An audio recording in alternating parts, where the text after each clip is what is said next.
Следващата така наречена песен, макар може би, че трябва да се обърнем към тази песен като пиеса, записахме с инструментите на братя Владигерови.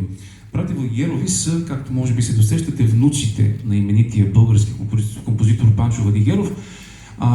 Между другото, аз съм завършил музикалното училище в Бургас, наречено професор Панчо Владигеров. Да, може, точно така. Може задължително. След което... Браво на тебе. След което, за Троян после ще говорим, след което музикалната академия в София, която отново се нарича Панчо Владигеров, и за мен беше огромно удоволствие с тези двама симпатяги да работим именно в България, защото те живеят в Виена. Те отсъстват днес по уважителна причина, разбира се, но следващия път са обещали да бъдат тук. А сега следва песента, пиесата, наречена Дом. За нея можем да ви поканим да гласувате за тази песен в класацията на Българско национално радио, иначе казано top20.bnr.bg. Дами и господа, Ана Мария Анима и Дом.